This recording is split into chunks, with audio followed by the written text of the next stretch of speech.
Okay,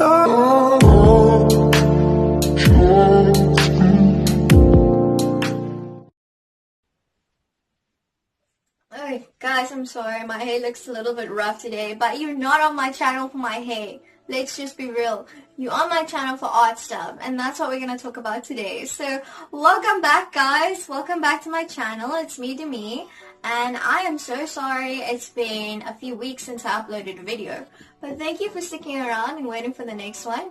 I have a good reason for that. You know, sometimes life gets a little bit hectic and you have to take like time away from life to deal with life, and that's what happens. So yeah, that's life, guys. Teach you guys how to paint that painting and how to paint the original painting that is actually underneath that painting that I painted over, which is this painting. So you'll learn how to do both of those. If you're interested. But I first want to kind of talk to you guys about my experience teaching my first painting class and any tips and things I can think of that I think might benefit you if you're thinking of doing your own one. So let's get into the video. So guys, yeah, I was contacted by like a friend, and she wanted to host a Mother's Day party and like a Mother's Day event type thing, and she wanted me to be there teaching a painting class. And I was like, okay, I don't know how to do that, but I'm gonna try. I think that first of all, you gotta do things that take you out of your comfort zone. It's gonna happen and it will make you a better person. So that's a good first tip. And then yeah, so I had to kind of look for the image that I wanted the class to paint, and it needed to be something that would be easy kind of to get the hang of. And I thought of flowers, and the reason why is because flowers in their basic form are still recognizable. You know what a flower looks like. And if you're struggling to get it realistically or whatever, you'll still be happy with how it comes out because you'll be able to recognize it's a flower. So I think that's a really good option for beginner classes, but daisies particularly because they're much more simple. Like if you're trying to do a rose, that's going to be a bit more hectic. But yeah, so I decided on this kind of daisy field, and I painted it myself. And the reason why I did that is because I wanted to bring that painting and like give it to the class to use as a reference, which went really well actually, because they were seated around it and they had to look at it and kind of imitate it. And for me, it was really easy to help them because I had painted the painting and I knew how to do it. So whenever somebody asked me how I did something, I could just go and show them exactly how I did it. It didn't make things hard for me. It made it much easier, and I definitely recommend that. Having a reference image is really good because not everyone can paint from imagination. I'm actually one of those people. I don't like painting from imagination. I'd rather conceptualize and create my artwork beforehand and have actual reference images to work from, because I like my artworks to be as close to realism as it can. But that's my personal preference. Not everyone was like that, but for beginners I think it's really good. And then secondly, you're gonna have to bring some supplies. Like I got a payment and then I used that money to budget and organize all the supplies. And what I got for the class are these kind of like painting jars of the colors that I use for the painting, paint jars. And then I got them those with like a spoon so they could scoop it out and put it like in the palettes that I got, which were really useful. And then these kind of paint brushes, which I can't remember the name of, but I'll put it there. Because I work with this paintbrush, so I know how to use it. And then I kind of got these, let me get it for you, these panel canvases. The board, it's more affordable and it's more like sturdy, and they work like on a surface, so these were the best option.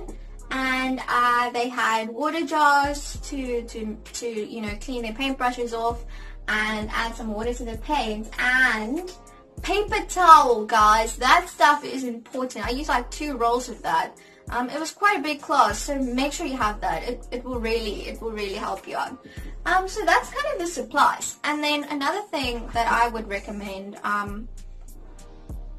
is go there with your personality, be super kind, be super encouraging. I went to art school, and art school was rough. It was a very difficult experience, and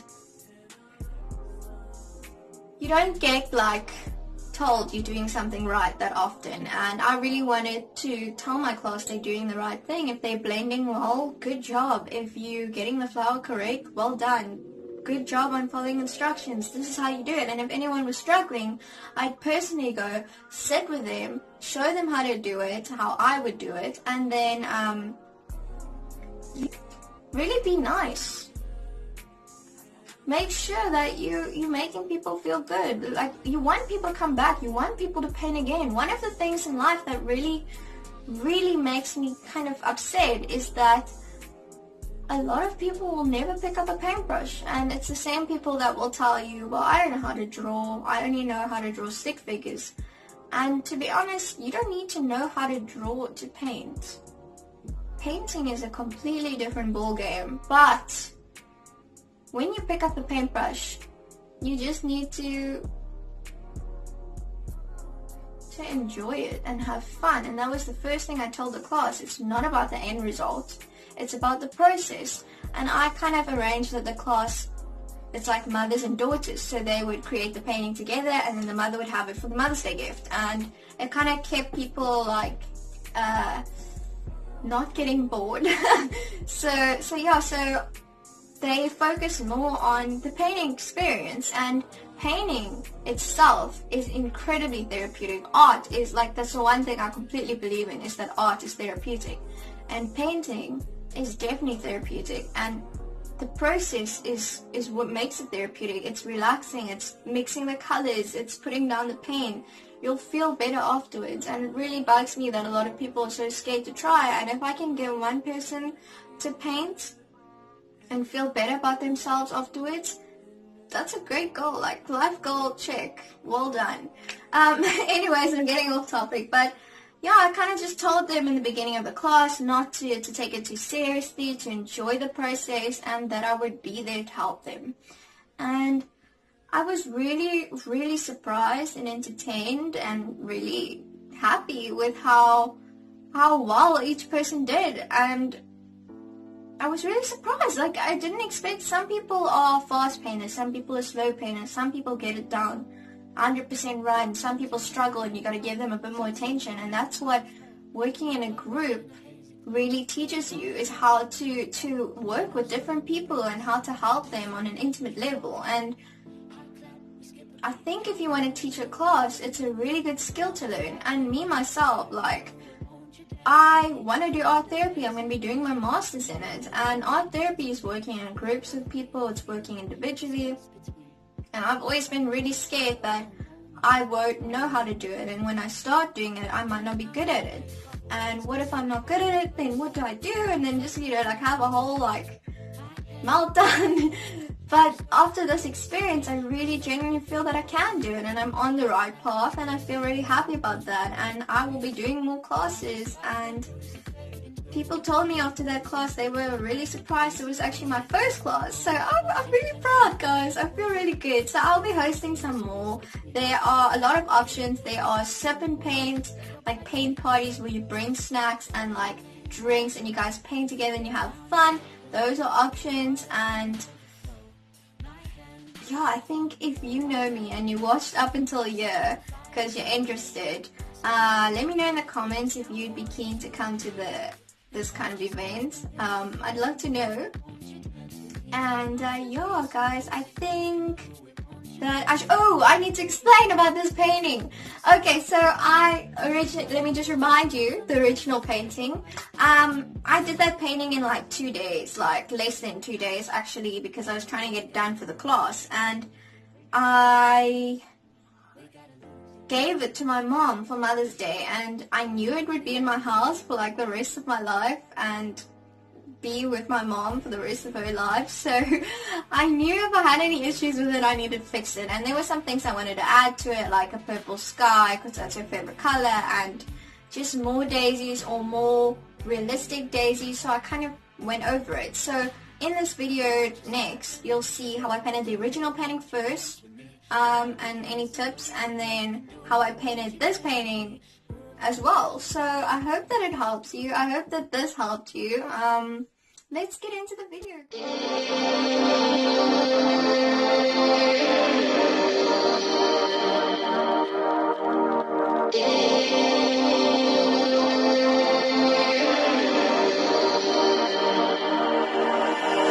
Let me share a secret.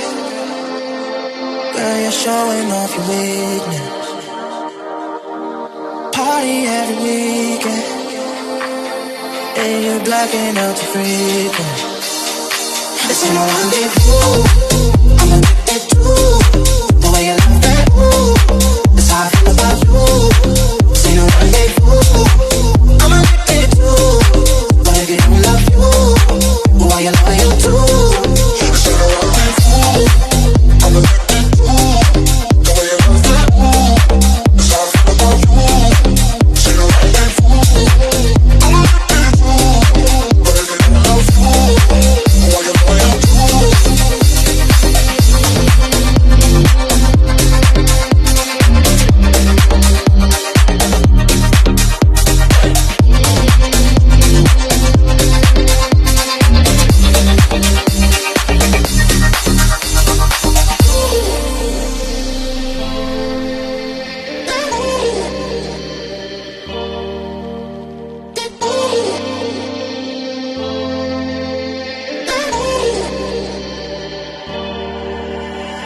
Let me share a secret.